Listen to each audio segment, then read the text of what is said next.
det, der ligger i bunden af at sætte grænser. Det er, har jeg kærlighed nok til mig selv til at tillægge mine behov og mine følelser værdi.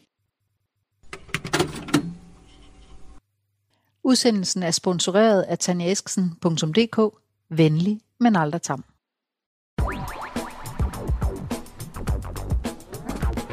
Velkommen til Vølven og Menneskekenderen, Hokus Pokus og Videnskab. En podcast, der vil bygge bro mellem sansning og videnskab, eller i hvert fald gå på opdagelse i emner set både fra en sansningsvinkel og en videnskabelig vinkel. To mennesker, to perspektiver, to køn, to venner, der sammen går på opdagelse i mennesket, verden og os selv. En vølve, en menneskekender, en med afsæt i sansning og ånd, og en med afsæt i videnskab og empiri. Vi er nysgerrige på, om vi kan gøre os selv og dig, gode lytter, klogere på empirisk videnskab og intuitiv sansning, og om de har noget til hinanden. Vølven hedder Tanja Eskesen. Og menneskekenderen hedder Tone Eva Clausen, og det her det er afsnit 22, og programmets emne er at sætte grænser og sige fra.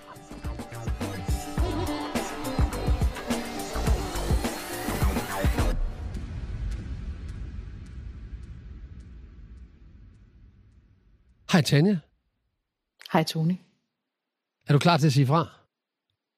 Det er jeg. Det var godt. Sige til. Du har valgt emnet, sige fra, og formatet har jo indtil nu primært været, at en af os talte, og så stille den anden spørgsmål. Men efter vores vennepodcast, så har vi lidt taget en beslutning om, at vi vil lave formatet om, så det er godt nok dig, der har emnet, eller mig, der har emnet, men det er også en samtale, så det er ikke så meget radioforedrag, men lige så meget en samtale, hvor den ene har ligesom hovedpointerne, og den anden har noget at bidrage med, eller stiller spørgsmål. Nemlig. Fedt. Go girl. Ja. Hvis du starter, hvorfor har du valgt det her emne? Jamen det har jeg valgt, fordi at det fylder rigtig meget i meget af mit klientarbejde. Jeg oplever, at det er et felt, rigtig, rigtig mange mennesker bøvler med. Og at der ligger meget til os i at folde det felt lidt ud. Også håber jeg, hvad kunne man sige, et emne, som kan bære en samtale. Fordi det her med at sætte grænser og sige fra, er jo noget, vi bruger sådan lidt, oplever jeg, som lidt et statement. Jamen, det handler om at sætte nogle grænser, og du skal dele med sige fra. Og det er jo, det er jo fint.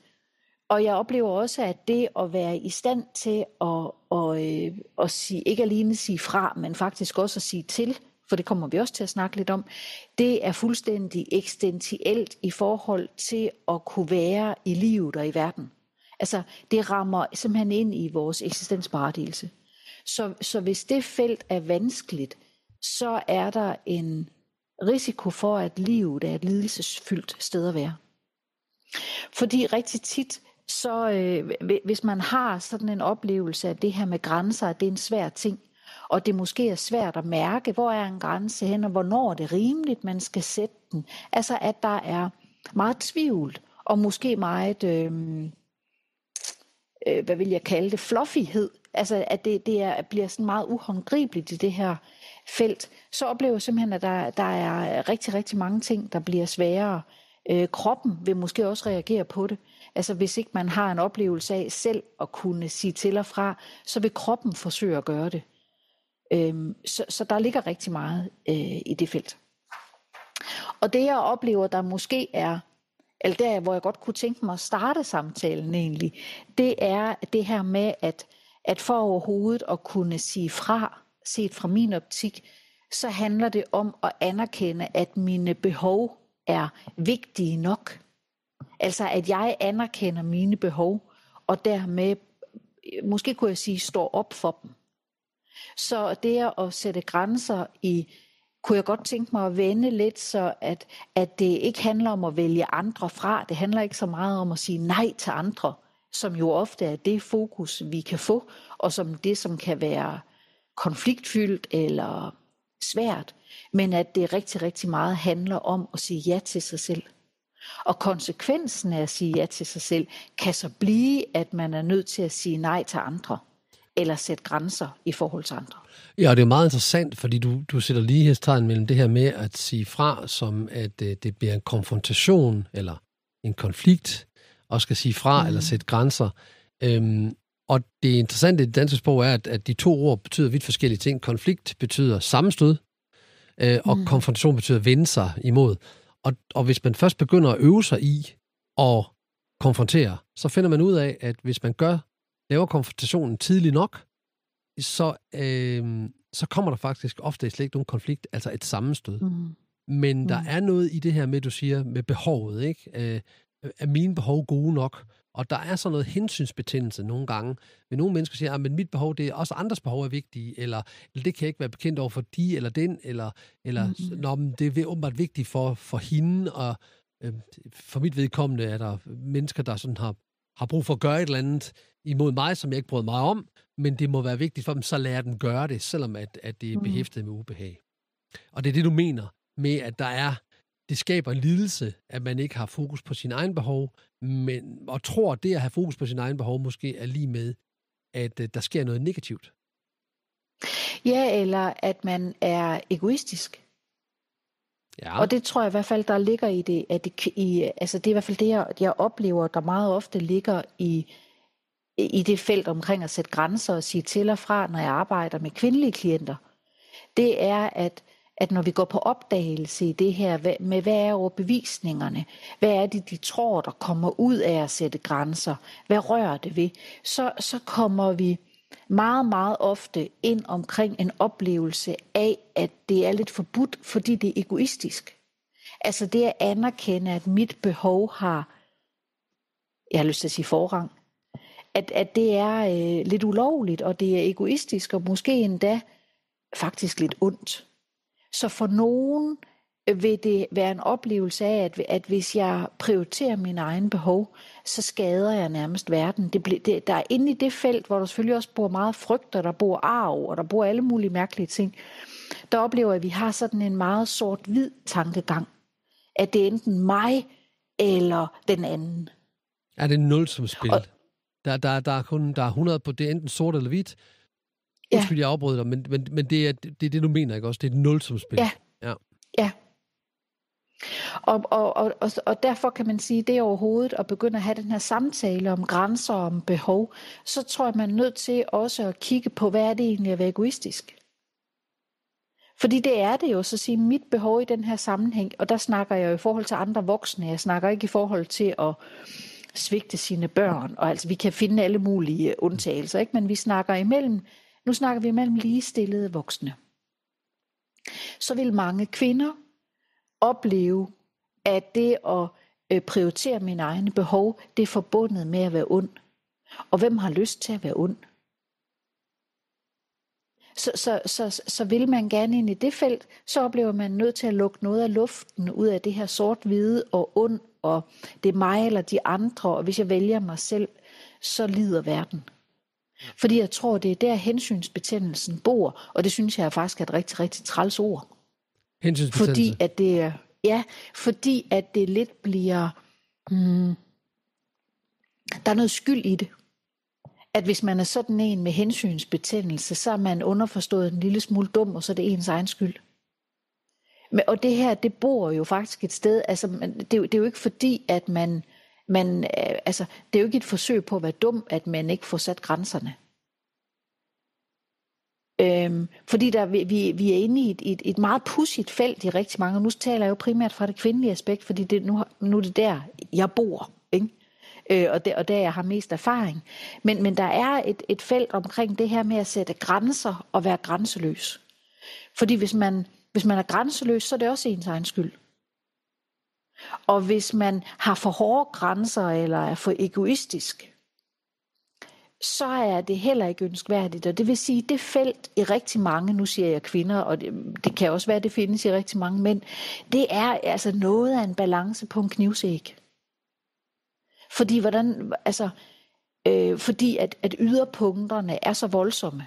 Der er så meget skyld i begge yderpunkter.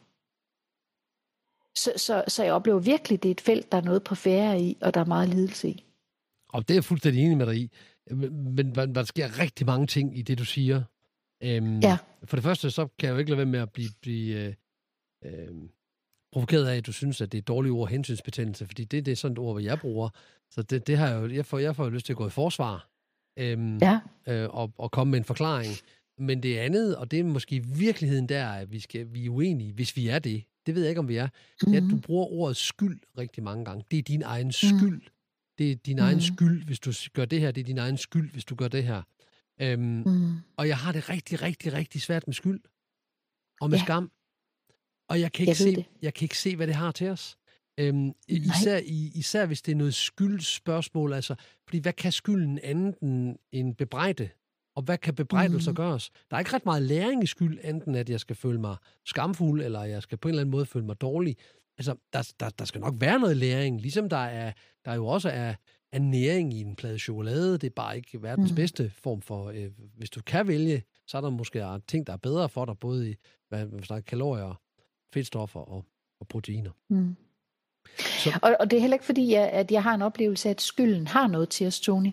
Jeg oplever bare, at den bor i det her felt. Og det gør så den før den vi grad, ligesom inviterer skylden ud i lyset, og så siger, det er også en blind passager i det her.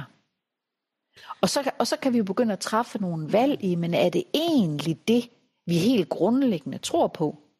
Eller ligger der meget tillært, ligger der meget arv, ligger der socialisering, ligger der familiemønstre, ligger der opvækst i det her felt? Men jeg oplever, at der er en invitation til en oprydningsproces i det her felt, hvis man har en oplevelse af, at det at sætte grænser er behæftet måske med ubehag, eller med vanskelighed, altså faktisk ikke helt at kunne mærke, hvor går grænserne hen. Så er der en invitation til at lave en indre opdagelsesrejse i det, og i den vil man sandsynligvis støde på skyld og skam, også selvom at det egentlig ikke har noget til os. Ja, fordi skyld og skam, jeg tænker, at det er en... Okay, så du siger mange ting. Blandt andet så snakker du om det kvindelige felt. Hvis vi skal gå ind i det mandlige felt, så kan jeg jo ikke... Hvis jeg var krænkelsesparat, så ville jeg opleve, at du krænkede mænd, vil jeg sige. I hvert fald i det kvindelige felt. Fordi mænd har mindst lige så store problemer med at sige fra. Og mindst lige så store problemer med at sige til. Det, der er udfordringen i hele den her mande-kvindesnak, det er, hvis man kun så kvinder ud fra det, du kalder kællingens perspektiv. Så hvis vi kun jagtog kvinder ud fra de stærke, altså det skal man have hørt podcasten for at forstå, at jeg ikke lige har givet dig en sviner, men fra det stærke kvinde, der siger fra, står i sig selv og står i sin egen seksualitet. Hvis vi kun ser kvinden ud for det, så er der masser af kvinder, jeg ikke ser. Er vi enige om det? Er vi helt enige om, ja. Det samme sker hele tiden med mænd. De bliver hele tiden set ind i et perspektiv af de her stærke mænd, der er lidt kvindefjendske, eller i hvert fald selvfede og aggressive, krigeriske og dominerende og ligeglade med alting, og ikke har hensyn til noget som helst, og sagtens kan sige fra, og i virkeligheden også siger fra på alle mulige andre. Så jeg bliver en lille bitte smule ophidset, faktisk. Jo mere det går op for mig, jamen det er fordi, det er sket mange gange i den her podcast, at det er ligesom blevet talesat. Så jeg vil gerne sige, både til dig og til alle dem, der lytter med, nu kigger du på samtlige af de mænd, du kender. Alle de mænd, du kender. Alle de mænd, du kender i dit liv. Naboer, bekendte, venner, arbejdskollegaer. Og så fortæller du, hvor mange af de mænd, du kender, og du møder og har mødt i dit liv.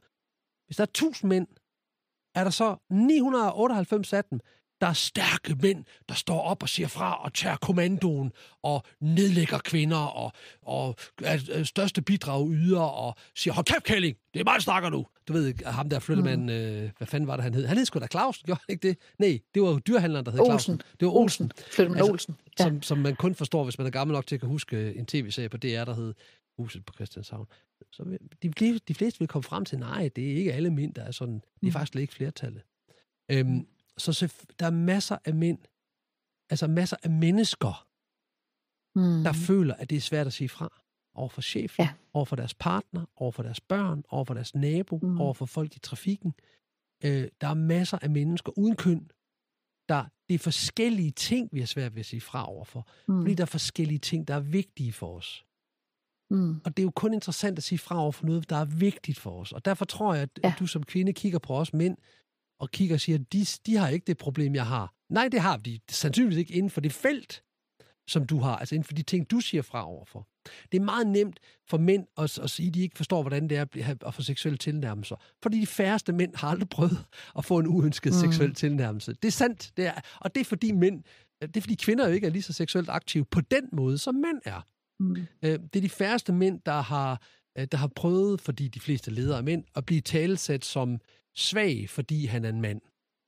Men jeg har været i kvindedomineret fag, som faktisk synes, det er sådan lidt, altså sådan lidt tage omsorg om de mænd, der er der sådan, det er også lidt synd for dem. Altså, hvor de bliver mødre for de her mænd. Så når vi snakker om at sige fra, så synes jeg, vi skal, du må gerne snakke for det kvindelige felt, men jeg bliver en smule provokeret. Fordi jeg kender rigtig mange mænd, jeg har haft dem i min stol, der har rigtig svært ved at sige fra over for deres kone, over for deres børn, over for deres venner, over for deres chefer, over for deres job. Altså i det hele taget har svært ved at finde, hvor er min grænse, og har ledt efter grænsen, og ledt efter en måde at kunne sige fra overfor. Jeg havde og nu skal jeg se, om jeg kan analysere det, en person, der havde et fysisk handicap, som hvis kone igennem, som han havde 3 børn med, han havde et stort fysisk handicap, og han havde 3 børn med hende her kone, og de havde været sammen siden, de havde været sammen i 20 år eller sådan noget, og de havde en nær ven, der boede ikke ret langt fra dem, som han har opdaget, hun har en affære med.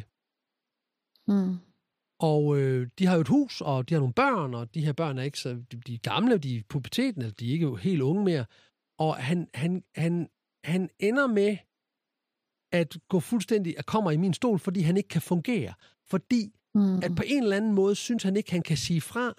Altså han har selvfølgelig sagt, at han ikke vil have, at hun har en affære med ham der. Men han må ikke være vred, fordi han har fået at vide, så er han dominerende, og der er ingen grund til at være vred. Hun jo bare elsker ham jo bare ikke på den måde mere, og det var heller ikke meningen, at han skulle opdage det. Og al den her vrede, han har, ved han ikke, hvad han skal gøre ved, fordi han er omgivet af mennesker, der fortæller ham, at nu skal han være den store i det her. Og det vil sige, at han faktisk bor inde på sofaen i hans eget hjem, og lever et liv, hvor han sådan skal gå og vente på, at hun bliver færdig i soveværelset, fordi der er badeværelset, og at børnene har det andet badeværelse, så han er nu blevet gæst i sit eget hjem. Kan du høre, at der er et problem her, i forhold til at respektere ham?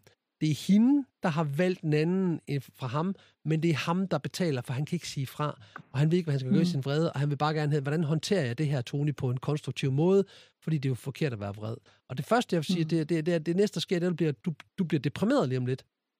Og det gør du, fordi det er et lorteliv, du har. Du har et stort handicap, du har 3 børn med en kone, og du er ubevidst på, hvor lang tid det har foregået. Og hele jeres, de boede i en lille by, hele jeres sociale netværk ved det her. Alle ved det om dig. Du sover på sofaen. Og det er ikke dig, der har været utro. Så jeg kan godt forstå, at du er vred. Og nu skal vi finde en måde, du kan være vred på, uden du bliver destruktiv. Det vidste han ikke, hvordan man gjorde. Og historien tegner ind i det her. Når vi snakker om at sige fra, sige til, eller sige fra, sætte grænser, så er det, jeg kunne rigtig godt tænke mig, at vi snakker om mennesker i stedet for om køn, fordi det er bare forskellige ting, det handler om. Men der er stor lidelse i at tro, at han ikke må sige, prøv lige at høre her. Jeg skal ikke sove på sofaen. Du har knaldet med vores fælles ven, og svigtet mig, og såret mig dybt. Hvis vi ikke kan komme af med huset her, så må du finde et sted at sove, for du har valgt at ligge, altså, han har et fysisk handicap, der gør det besværligt at sove inde på sofaen, hvis det giver mening. Alright. Og når jeg siger det her med, når jeg taler i forhold til det kvindelige, så er det fordi, at jeg har både mænd og kvinder som klienter, men mænd søger mig ikke i forhold til at sætte grænser. Det er nogle andre ting. Og det betyder jo ikke, at jeg tror, at alle mænd er gode til at sætte grænser. Det er bare ikke det felt, jeg har erfaring i. Fordi det der kvinder søger mig, det er i forhold til at dels at kunne mærke sig selv, men også at prioritere sine egne behov. Men jeg er da enig med dig, jeg tror, det er en mennesketing. At det at kunne mærke sine behov og prioritere dem, det er uanset alder og køn en udfordring. Så hvad gør vi? kan vi sammen gå på opdagelse i, hvorfor gør vi det? Altså, hvorfor er det en udfordring? Og hvad kan vi gøre ved det? Ja. Eller det kunne jeg i hvert fald godt tænke mig, vi gjorde. Så ja, fortæl mig, hvad du har brug for. Og min måde at se det på, det ville være, at først er man nødt til at gå på opdagelse i overhovedet at kunne mærke sine behov. For jeg tror, det er en udfordring for rigtig mange, det er, at vi er blevet så, måske vil jeg sige, tilpasningsparate. Så det er overhovedet at lave afsøgningen af at være loyal over for selv. Hvis jeg virkelig turde mærke efter, hvad er mit behov så egentlig? Fordi vi allerede har aflæst, hvad har omgivelserne af behov som det primære. Og så laver vi en eller anden sådan en lille krølle ind, og så må jeg hellere lige tjekke, hvad jeg også kan bruge. Men der er noget med fordelingen i. Altså måske først, hvis ikke vi snakker livstruende situationer, ikke? Men det her med virkelig at turde mærke, hvad er egentlig mine behov? Fordi så kan man altid lave kompromiser bagefter. Kompromiser, man kan tåle, vel at mærke. Jeg tror, udfordringen for rigtig mange, det er overhovedet at turde mærke, hvad har jeg brug for? Fordi man er i gang med at regne ud, hvad vil det gøre ved omgivelserne. Man er i gang med for nogens vedkommende at regne ud. Man har allerede en samtale med dem inde i hovedet, uden overhovedet at inddrage dem. I forhold til, hvad man tror, de vil reagere på. Yes. Og det virker... så feltet er mudret. Så det er overhovedet, altså i første omgang at få det adskilt. Ja. Og komme hjem i sig selv, og så sige, hvis jeg virkelig var loyal over for mig selv. Ja. Hvad er så egentlig mit behov? Ja. Og så kan man jo så finde en eller anden måde at gå på opdagelse i, at er der justerbarheder i det behov? Hvor kan jeg gå på kompromis henne, og hvor kan jeg absolut ikke gå på kompromis henne? Fordi så bliver det jo så en forhandlingssituation med omgivelserne. Og pointen er Men man er nødt til at kende sit eget behov, og man er nødt til at vide, hvad man kan tåle at gå på kompromis med, og hvad der er destruktivt for en at gå på kompromis med. Og den øvelse tror jeg meget, meget få mennesker tør at lave. Jeg tror ikke, de kan lave den. Altså, jeg tror, de mangler den. Mangler viden om, hvordan man gør det. Jeg tror sgu ikke, det er, fordi de ikke tør. Det er ikke min oplevelse. Nej, okay. Så du mærker simpelthen mangel på redskab? Jamen hør her, du har selv været i rummet. Ved du hvad, det er jo rigtig godt. Det er jo faktisk en rigtig god måde at sige det her på. Et af problemerne er, at folk ikke ved, hvad fanden de føler, og hvad de har brug for. Og den samtale, du lige har haft, det er en lang mig-teori. For dem, der ikke har hørt den episode, så er det episode, hvad ved jeg, den hedder mig-teori. Jeg kan slå op, hvad det for en episode det er. Men det handler jo om, at alt det, du snakker om, er, hvad vi forventer andre vil gerne have af os. Altså, vi projicerer, hvad vi tror, andre gerne vil have. Og det kalder man mig-teori. Og det har ikke gang på jord andet, end det er en indre dialog. Det sagde du jo sådan set også selv. Du sagde, jamen, det er den indre dialog, vi har, uden jeg nogensinde har involveret dem i det. Så er det det her, jeg tænker, de har brug for, eller gør. Nu kan jeg af grund ikke forstå, hvorfor jeg ikke lige kan finde vores udsendelsesrække. Den kommer her. Det er, fordi jeg prøver at gøre 2 ting på samme tid. Det kan jeg ikke. Så du må lige have tålmodighed med mig. Jeg har brug for eller hvordan jeg tror, de vil reagere på, hvis jeg siger det her behov. Ja. Mig-teori er afsnit 3, udkommet den 31. januar 2024. Der snakker vi om det. Og det jeg vil sige med det var, det er den her med, det er meget nemmere for mig at tro, at jeg ved, hvad du har behov for, Tanja, end at spørge dig ad. Fordi hvis jeg spørger dig ad, så for det første, så skal jeg jo spørge dig, for den så kan det være, du svarer noget andet, end det jeg gerne vil have. Men hvis jeg nu tænker mig til, hvad du gerne vil have, så kan det være, du bliver taknemmelig for mig. Og så starter vi dramatikanten. Og den kommer vi til at snakke om. Jeg kan ikke huske, hvornår, men vi kommer til at snakke om på et eller andet tidspunkt. Og dramatikantens forudsætning for, at vi kan lave dramatiske optrin, det er, at jeg gør noget for dig, du ikke har bedt mig om, men som jeg regner med, du gerne vil have, hvorefter jeg så forventer, at du er taknemmelig for det, jeg har gjort for dig, og du vil gøre noget for mig, som jeg gerne vil have, men som jeg aldrig har fortalt dig, hvad er. Det må du selv regne ud. Ja. Så når du siger det, du lige siger her, med at du har sådan indre, jeg vil gerne sørge for andres behov, så er markøren på lidelsen blandt andet, at jeg ikke har tjekket, om de har behov for det. Ja. Og at jeg ikke altid vil tro på dem, hvis de så siger, at de har behov for det. Altså, det kender du jo godt det her med, du tilbyder nogen noget og siger, det vil jeg gerne, ja tak skal du have, det siger hun bare, fordi hun vil være sød. Nej, jeg mener faktisk, jeg vil gerne give dig det her. Men vedkommende laver det hele tiden om til, det er en anden, så fordi du vil opnå noget, eller det, du mente det i virkeligheden ikke. Så hvis du siger noget positivt til folk, tilbyder du noget, så siger det gør du bare for, det gør du bare, fordi du vil være sød, eller fordi du vil opnå noget, eller hvad ved jeg, eller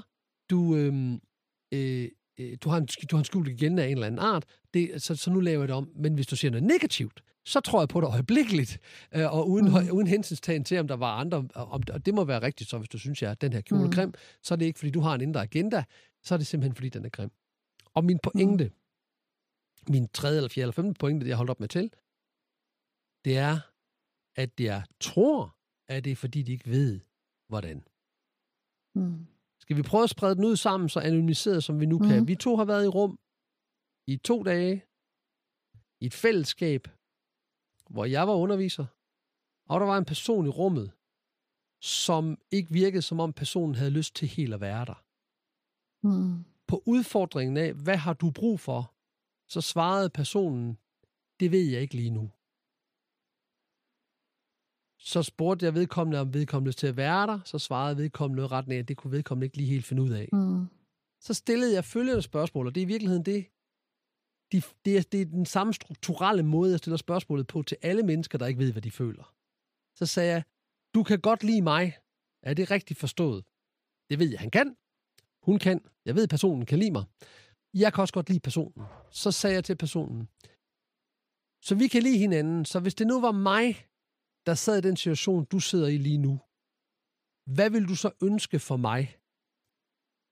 Så der fører jeg vedkommendes bevidsthed over i en, de rent faktisk kan lide, og en, de tænker er god til at have nogle behov, og sådan, og så skal de fortælle, hvad vil det bedste råd til mig være, hvis jeg havde det, som du har lige nu?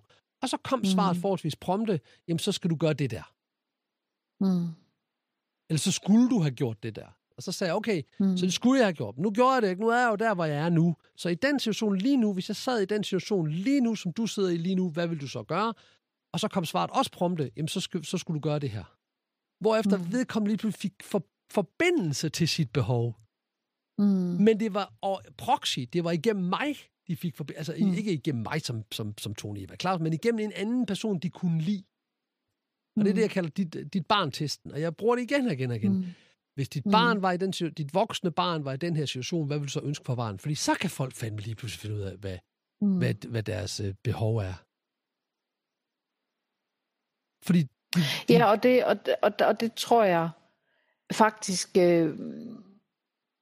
vil jeg sige, forudsætter, at man i en eller anden grad har kontakt til sine følelser. Ja, og det har de ikke. Men de har kontakt til deres følelser for en, de kan lide. Ja. Og så skabes kontakt. Ja. Jeg ventede lige på, om du var i gang med at spille en skiller. Det er derfor, jeg lige blev stille. Skal vi gøre det så gør vi det. Øjeblik. Ja, lad os lige gøre det.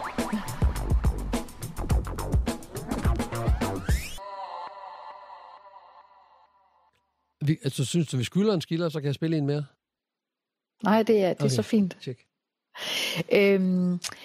Men det her med altså, hvis man gerne vil kunne sige til og fra og mærke sine behov, så tror jeg faktisk, du har fuldstændig ret i, at der ligger et lag af at kunne mærke sine følelser. Og der oplever jeg, at der tror jeg også, der virkelig er meget på spil i det felt. Der er både måske en jeg har lyst til at sige næsten manglende erfaring. Altså at vi ikke har lært, at følelser er vigtige. Vi har måske heller ikke rigtig lært, hvad skal vi stille op med dem, eller håndtere dem.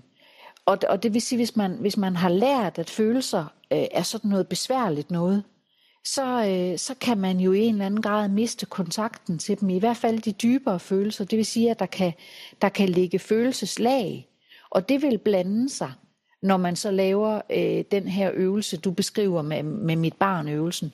Fordi nogle gange, så er det jo ikke nødvendigvis den første følelse, man kommer i kontakt med, der er, jeg har lyst til at sige, den mest konstruktive. Enig. Så der kan være sådan måske vil jeg betegne det som sådan en synken ned gennem lagene med, okay, den første øvelse, eller den første følelse, jeg mærker, det er, hvis jeg var dig, så vil jeg give dig det her råd. Og så ligesom sige, okay, modtaget, er der noget under det? Altså i virkeligheden turde gå på opdagelse. Og så siger man, og nogle gange vil der være, ja, der er noget under. Det var da besværligt. Ikke? Og andre gange, så er det første, der kommer. Men jeg oplever meget ofte, at det er ligesom at dvæle ved det, eller blive ved med at spørge. Så afslører der så nogle dybere lag, som er tættere på det, der er det egentlige behov, men som måske er besværligt. Og derfor bliver det lettest at tage det, der først popper op, men det er ikke nødvendigvis, jeg har lyst til at sige, det sandeste. Hvis man kan kalde det det. Ja, og det er jo det store spørgsmål. Hvad for en følelse er sand, ikke? Ja. Det skulle vi måske lave en hel udsendelse om. Hvilken følelse er sand, Tanja? Ja. Wow. Ja. Men eller nu autentisk. prøver jeg lige at holde, men nu prøver jeg lige at holde fokus her på, vi er i gang med at snakke grænser. Og hvis ikke, jeg tror, hvis man har et ubehag ved det her med grænser, af den ene eller den anden årsag, og måske er filtreret ind i det felt, du taler om med konflikt og konfrontation. Altså at man inde i sig tror, at enhver grænsesætning, det giver konflikt. Så vil det være let at tage den første følelse, der kommer, som sandsynligvis ikke er konfliktskabende, og så gå med den. Eller i hvert fald ikke er til besvær, hverken for en selv eller omgivelserne. Så derfor kan der være noget i at turde gå på opdagelse. Og så sige, ligger der noget under det? Hvad er min tilbøjelighed? Er min tilbøjelighed lige lynhurtigt at mærke en følelse, og så videre ud i verden igen?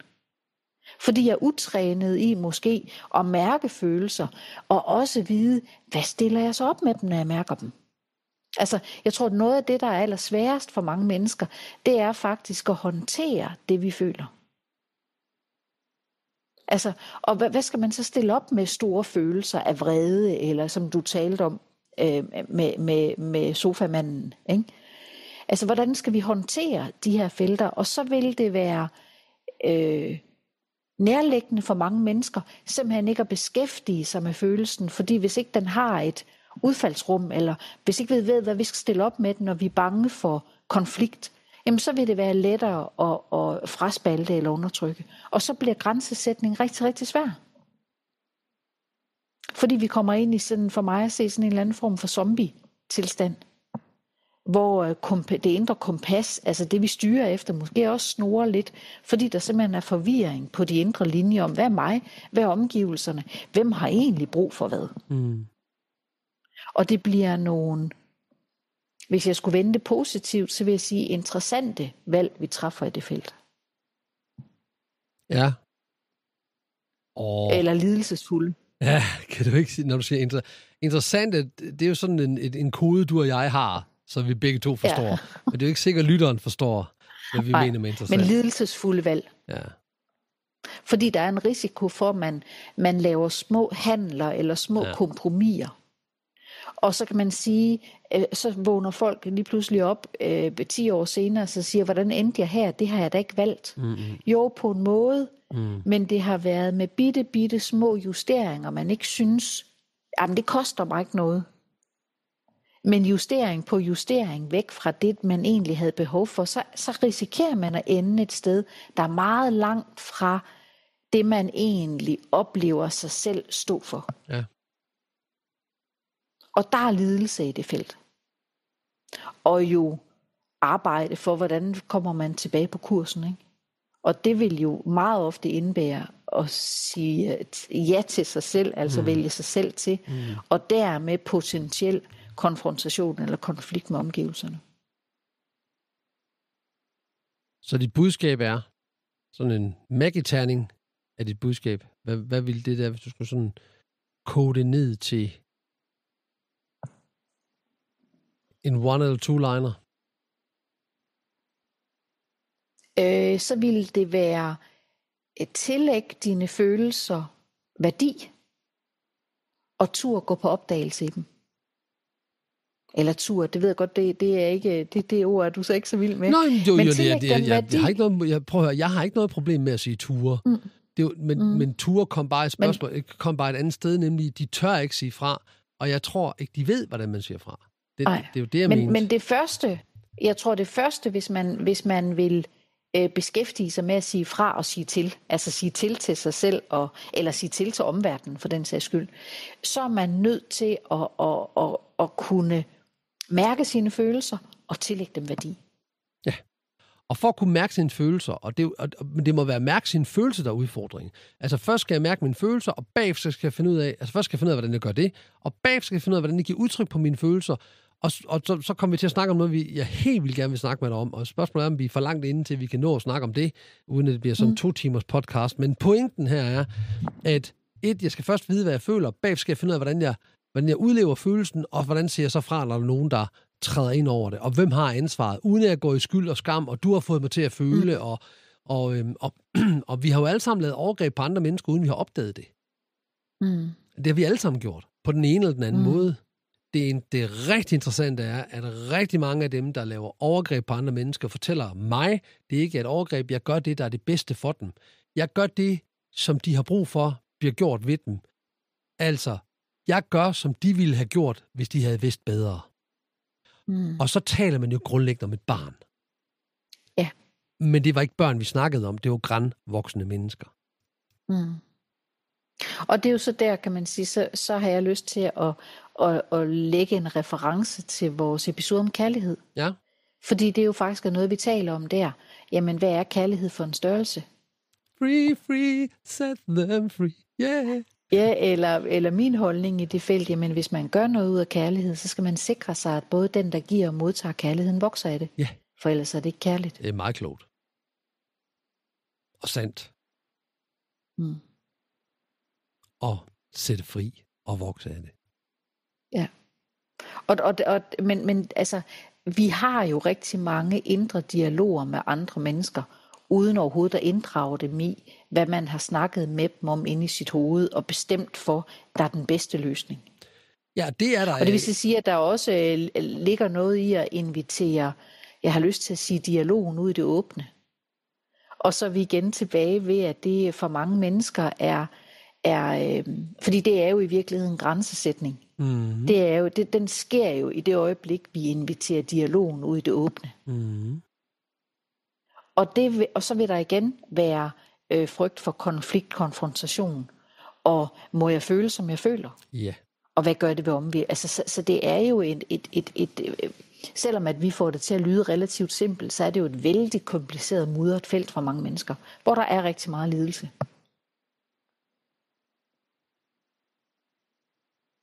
Jeg tror i hvert fald... Hvad tænker du? Du ser så tænksom ud. Jamen, det er fordi, det er fordi, vi igen og igen rammer ind i den her med, er jeg interesseret i, hvordan jeg opfatter andre mennesker, eller er jeg interesseret i, hvordan andre mennesker opfatter mig? Og hvis du gerne vil være velfungerende, så skal du dele de 2 opmærksomheder nogenlunde ligeligt. Altså, jeg skal være opmærksom på, hvordan jeg opfatter andre, og jeg skal være opmærksom på, hvordan andre opfatter mig. Jeg kan ikke tage ansvar for, hvordan andre opfatter mig, og det ved vi jo begge to godt, at det er der. Jeg er sådan en, der skiller vandene, ikke? Og det er du jo også. Så vi ved jo godt, at der er mennesker, der projicerer ting over i os, som ikke er sande. Men det er jo noget, der bor i dem. Men i det øjeblik, at vi snakker om at sætte grænser, så handler det om, altså nu, vi har haft det helt aktuelt, at der er nogen, der har kommenteret på den her podcast, i en jeg er helt sikker på, i en oprigtig mening, om at jeg afbryder dig for tit, og min retorik er dårlig, og det ville egentlig være bedst, hvis den her podcast ikke havde mig. Der skete der noget inde i dig. Det er nok ret præcis. Ja. Det var nok bedst, hvis jeg bare ikke var i podcasten. Hvad skete der inde i... Det var ret præcis, der blev skrevet, ja. Ja, hvad skete der inde i Tanja, da det blev skrevet?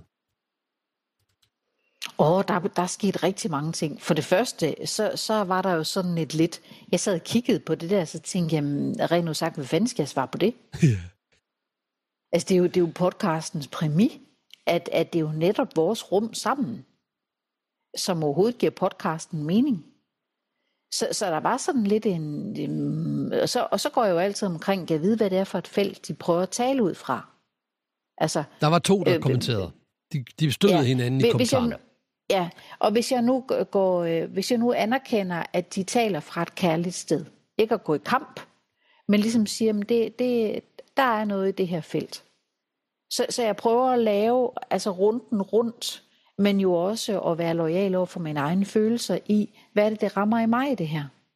Og så ved jeg godt, at så det er ikke sikkert, at jeg skal svare, og det er ikke altid, at jeg skal svare øjeblikkeligt. Nogle gange, så skal jeg lige trække vejret. Og prøve at afsøge det her med, hvor mange lag følelser er det, der kommer i gang i det her felt. Mm. Og så giver det jo også invitationen til en refleksion omkring, jamen gør du det? Synes du afbryder for meget? Får jeg ikke stoppet dig? Kan jeg sætte grænser over for dig? Det rammer jo et skyldfelt i mig i forhold til, at jeg er sådan en svag, jeg tror folk jeg er sådan en svag, uduelig en, der ikke kan sige til og fra. Altså det er jo overgrebsfeltet, der lige lover med halen her, ikke? Og jeg er overgrebsmanden. Ja, det er du vel så egentlig i den dramatrikant, ja. Yep. Og så kommer den lige omkring, og det er jo ikke fordi jeg føler det. Men mere den, Gud, er det sådan folk ser os? Og hvad gør det så egentlig ved mit selvbillede? Er jeg så igen sådan et svagt misfoster? Så rejser der selvfølgelig nogle overvejelser omkring, hvor jeg også godt ved, det her det rammer også bare lige ind i et ømt felt i dig. Det her for meget feltet.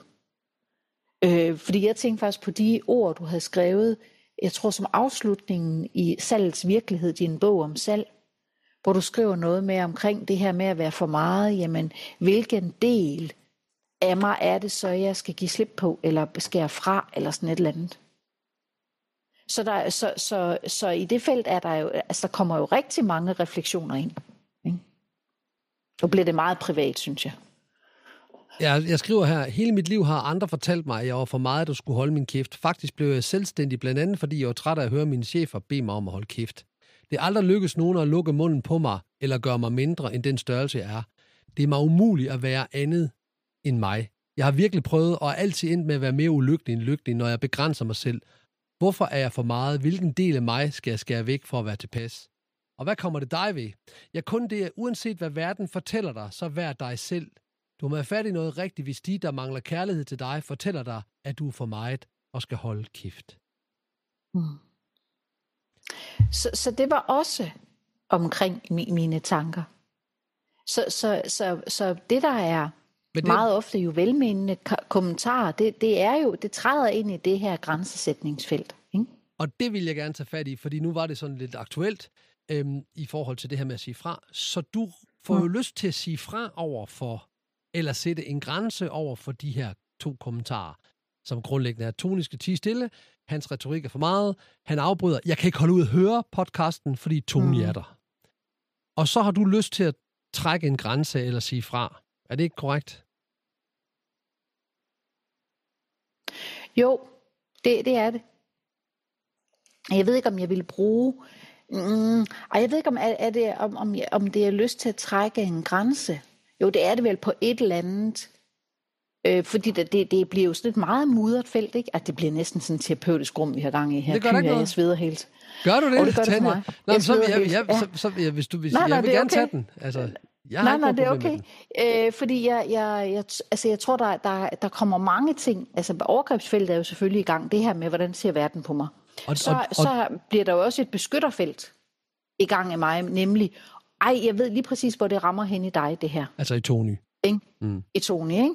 Altså, det rammer lige ind i den ømme tog, og det er jo ikke fordi, altså, jeg har jo fuld tillid til, at du kan godt klare dig, men det tænder også en medfølelse i mig med dig, ikke? Så der er jo vældig mange aktører inde i mig i det her felt, når jeg så skal svare på sådan en kommentar, ikke?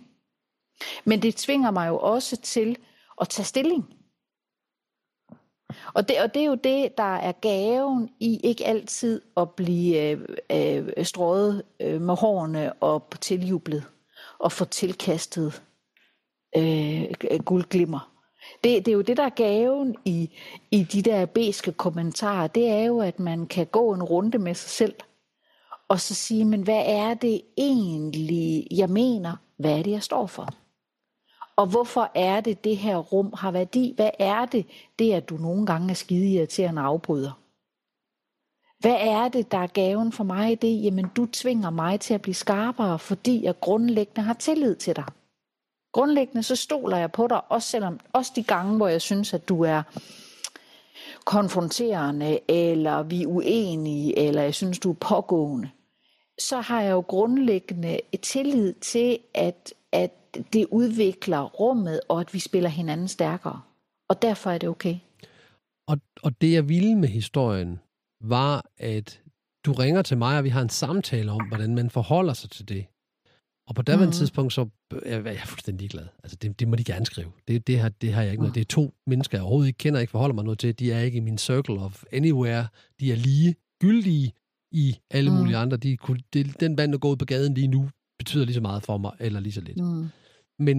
Men det, vi jo så udvikler, det er din lyst til på en eller anden måde at svare på det. Og det er jo det her, der gav interesse i den her podcast, fordi så hvad er det, du kommer frem til, at du vil svare? Fordi det man måske ikke har hørt, nu skal du ikke afbryde mig, det man måske ikke har hørt i det, du lige har sagt, det er, at, fordi det tror jeg ikke, jeg vil gerne åbne den, som det er helt tydeligt for alle, der lytter her. Det, der også provokerer dig, ud over omsorg for mig, det er, at dem, der kommenterer, tror, at du vil være ude af stand til at sige fra dig, at sætte grænser over for mig. Og dermed gør dig mere hjælpelyst, end du har lyst til at blive oplevet. Ja. Korrekt. Så det er både en omsorg for mig og mit grundsorg, som du udmærket godt ved, jeg nok skal klare. Og i den samtale i øvrigt skal vi være opmærksom på, hvis det kommer til sådan fysisk vold, så er det sandsynligvis dig, der er dygtigere end mig, fordi du har sort bælte i karate. Det har jeg ikke. Jeg har ikke sort bælte i noget som helst andet end et sort læderbælte derhjemme, jeg tager rundt om livet, når jeg skal have bukser på, jeg ikke kan passe.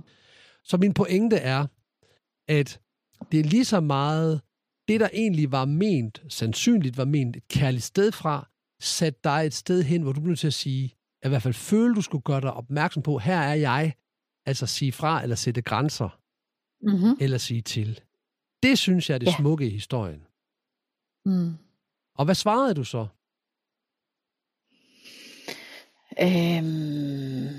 Så lige før jeg skal hente den frem efter hukommelsen, så svarede jeg noget omkring, at det netop var det at dele rummet med dig, fordi du er den, du er, der gør mig tryg, og som gør, at jeg kan gå i dybet med forklaringerne. Og at din måde at være dig på, det tvinger mig til at blive skarpere. Og fundere over, hvad det er, jeg egentlig står for og tror på. Jeg tror mellem en ordret, det var det, du skrev. Og min pointe i historien om, hvis podcasten skal have et budskab til dem, der lytter i forhold til at sige til og sige fra, det er, at du gør det fra et sted, hvor du står i dig selv, uden at komme med, altså uden at gå i forsvar eller angribe. Altså, hvor du siger, det er det, den gør fra mig. Du siger øvrigt også tak, fordi de skriver også rigtig mange pæne ting om dig. Det er mig, de ikke skriver så mange pæne ting om, men det gør de om dig. Og det er jo en fremragende kærlighedskriger, krigerens bog-agtig, at leve et liv i kærlighed, måde at gå til den på, altså at rejse dig op i dig selv og sige, det er her, jeg står. Du kender jo heller ikke dem, der har skrevet, der har lavet de her kommentarer, antager jeg, at du ikke gør i hvert fald, men du rejser dig op at vedkender, at de kan have en oplevelse af en situation, som så ikke er en oplevelse. Du deler uden at angribe, uden at dømme, fordømme, eller gå i forsvar. Du rejser dig bare op. Og det er jo en god måde at sige fra på. Og min måde at svare på var, at jeg skrev til dig, at jeg er tryg i dit selskab på, at jeg kan være den, jeg er, som er pågående, efterforskende, interesseret, med høj energi, der gerne vil, være sikker på, at pointerne bliver trukket helt ud, som lige så når jeg ser nogen, der halter lidt i deres argumentation, går efter dem og siger, hvor er den henne? Ikke fordi jeg vil jorde nogen, fordi det ved du godt, jeg ikke vil, og det kan jeg så være tryg i. Jeg er tryg i, at jeg kan være Tony Evald Clausen med alt det, som jeg er, også uden at jeg på et tidspunkt, og det er så grundsåret, føler mig forladt, fortabt og forkert, hvilket jeg har gjort rigtig mange gange i mit liv. Men på et andet felt, du har følt dig forladt forkert, fortabt forladt forkert, som i øvrigt er din egen litteration, som jeg husker, vi har taget fra en eller anden bog, eller jeg har taget fra en af de mange bøger, du har skrevet. Og det, der er til lytterne i det her, det er jo en måde at sige fra på. Det er at rejse op og sige, her står jeg, og min sårbarhed, som de to, der kommenterer, måske ikke er klar over, den er der jo også. Altså, der er jo... Så jeg bliver ked af det, når de synes, at jeg har en dårlig retorik. Der er for meget. Ja. Jeg bliver ked af det, når de synes, at jeg skulle skæres væk fra udsendelsen. Og at jeg skulle bare holde op med at snakke, fordi jeg afbryder igen og igen og igen. Det bliver jeg ked af. Altså, indtil det går op for mig, at jeg ikke ved, hvem de to mennesker er, og de er lige gyldige. Men jeg har brug for at rejse mig op og sige, prøv at høre, i Tanjas og mit rum, der har jeg det sådan her. Men nu reagerede jeg jo typisk aggressivt, når nogen angriber. Men det sjove var, da det skete alt sammen forleden, da det skete, der blev jeg ikke påvirket af det. Men det, der sker i den her podcast, det er, at nu begynder det at påvirke mig. For nu sidder jeg og tænker, nej, hvordan taler jeg nu retorisk? Nej, har jeg nu afbrudt hende for mange gange? Det begynder jeg at tænke nu. Ja. Og det er jo interessant, fordi det er kun 2 inputs, jeg får. Men de påvirker mig. Så nu bliver jeg nødt til hele tiden at gå i tanke om, hvorfor bliver det nu noget, der påvirker mig? Hvorfor bliver jeg nu påvirket af det her? Hvorfor går jeg nu i rundsving på det her? Så 2 fuldstændig ukendte mennesker, der har kommenteret på noget, som ikke handlede om mig, men i virkeligheden handlede om, hvor stor pris de satte på dig og på det. Og så var det sådan en bieffekt af kommentaren til mig. Og det er jo det, vi snakker om, at sætte grænser, sige til at sige fra. Det er at sige til at sige fra på en måde, der er oprejst, ikke destruktiv og ikke angribende. Ja, og det er derfor, jeg siger det her med, at det jo meget ofte handler om at vælge sig selv til. Ja. Og så bliver konsekvensen nogle gange, at der bliver en grænsesætning udad til, men det er ikke nødvendigvis grænsesætningen, der er det primære. Det kan sagtens være, det primære er at vælge sig selv til, og anerkende det sådan her, jeg har det, fordi det er der, jeg oplever, oprejstheden ligger. Og det, der er svært i den oprejsthed, lad os nu sige det som det er at blive inde i mig selv, og ikke sige, gider I godt at lukke røven, I 2 assholes, go fuck yourself, hvad fanden, så skal I lade være med at lytte til podcasten, hvis I ikke... Altså hele den her vrede ting, det bliver jeg nødt til at stoppe mig selv. Nu kom det så ud alligevel, men min pointe er, det havde jeg jo lyst til, og du havde sikkert lyst til noget, der lignede det. Altså, vi begge 2 trak ligesom sværdet, ikke? Og tænkte, nu hakker vi hovedet af de her 2 personer, som jo kommer fra et kærligt sted. Og der er grænsesætningen meget bedre i at bare stå med sådan, det her jeg er. Det her jeg er, det her, hvor jeg står. Og du kan jo møde mig, eller du kan lade være. Men det er her, jeg er. Og det kræver, man kender sine følelser. Man respekterer sine følelser. De får lov til at blive følt. Og de får lov til at blive levet ud på den mest konstruktive måde, vi kan. Og når vi gør det, har vi så ikke også sagt fra og sagt til? Jo. Og man er også nødt til at kende det felt, som vi jo også begge 2 kender i os selv, som jeg kalder skyggekrigeren. Fordi hvis ikke skyggekrigeren, den der har lyst til at bare reagere, ikke trækker vejret, lige læner sig ind i sig selv og så siger, hvad er det kærlige svar her? Hvem er jeg? Hvad vil jeg stå for? Så der, og det er derfor, jeg bliver ved med at sige, at der er altid en gave, hvis vi tør tage den. Fordi der bliver, altså igen og igen får vi muligheden for at vælge, hvem vi er. Og hvem vil vi være, hvordan vil vi reagere på verden. Men nogle gange så kræver det, at man lige trækker vejret og synker spyttet, ikke? Fordi den primære impuls vil være, måske at gå i kamp, eller hvad det nu er, ikke? Så der ligger altid en invitation, når der er uenighed. Også i forhold til grænsesætning. Der ligger altid en invitation til at blive klogere på, hvem er jeg, og hvad skal mit bidrag til verden være. Altså en mere langsigtet end kun denne situation, nemlig også, hvad ligger der bag situationen, hvis jeg agerer på forskellige måder? Hvad er det så for et liv, jeg skaber herfra? Hvad er det for nogle ringe i vandet, der spreder sig herfra, selvom at jeg lige øjeblikkeligt har lyst til at agere på den her måde, eller reagere? Hvad sker der så, hvis jeg lige lader den være, når der er et sted, hvor jeg er uenig med mennesker, uanset om det er på de sociale medier eller mulige andre steder? Hvem er jeg?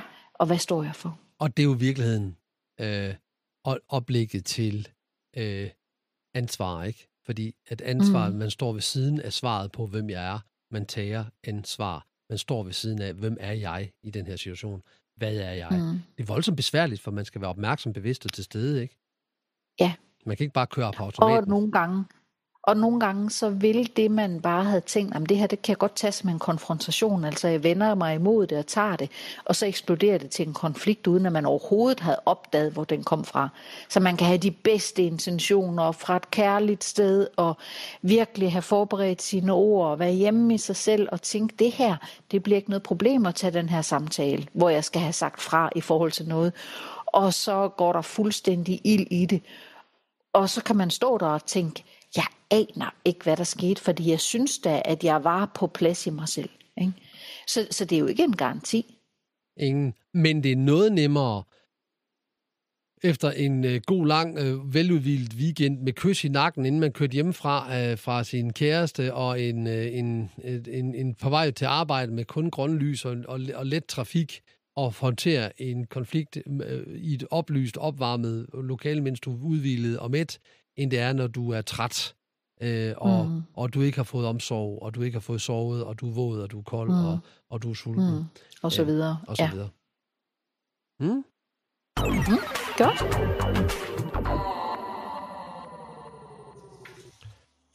Ja, Tanja. Hvornår er det omgang? Ja, jeg mangler at sige en ting, synes jeg. Det kan da være, vi har al den tid, det er kun fordi, jeg bemærker, der er gået over 50 minutter. Så det er en ret lang podcast. Og jeg skal nok... Det bliver det jo hver gang. Men jeg tænker, at den... Jeg har i hvert fald en tråd sådan bevidsthedsmæssigt hængende og dinglende fra starten af podcasten, hvor jeg lavede lidt introduktionen til det her med at sætte grænser. Fordi der sagde jeg nemlig noget om kroppen. Altså, at når ikke vi er hjemme i os selv, eller får sat grænser, får sagt til og fra, så vil kroppen nogle gange spejle, at vi ikke får det gjort. Og det vil sige, at i det felt, altså hvis man har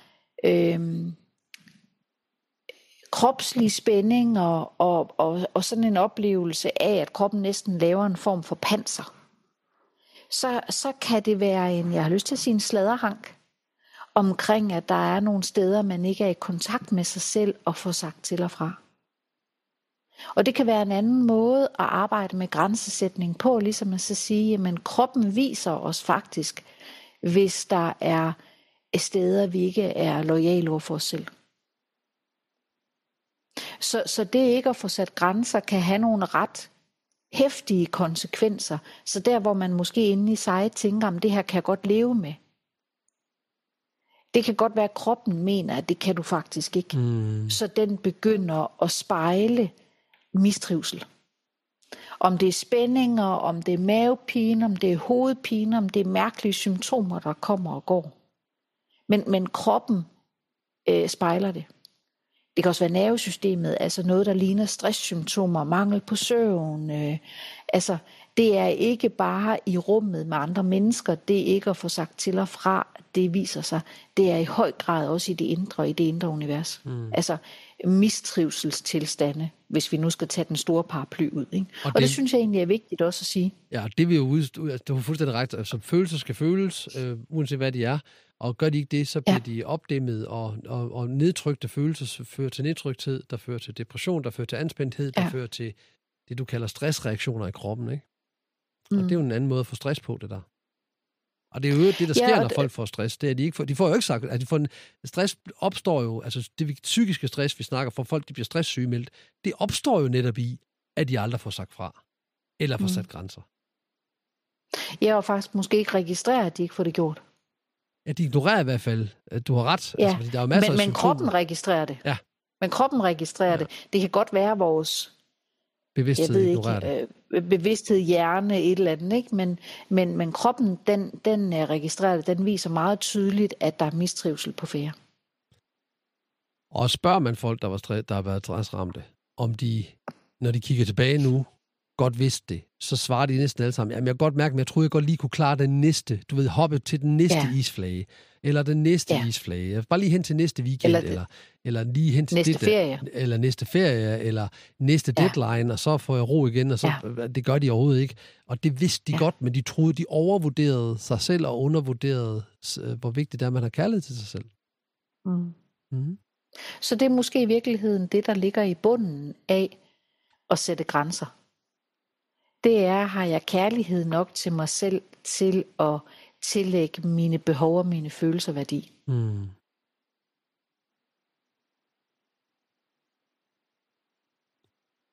Det lyder fandme klogt. Ja.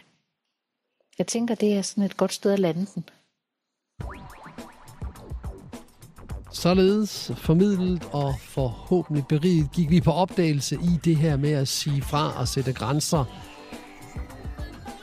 i podcasten Vølven og Menneskekenderen. Jeg håber, du har fået noget ud af det. Jeg havde en med i den anden ende, og hun var og hed Tanja Eskesen. Og jeg hedder Tony Eva Clausen. Vi er Vølven og Menneskekenderen i hvert fald lige nu. Vi høres ved.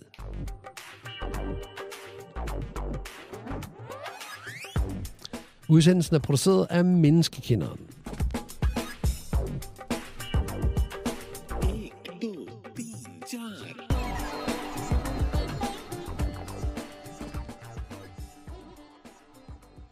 Udsendelsen er sponsoreret af tanjaeskesen.dk.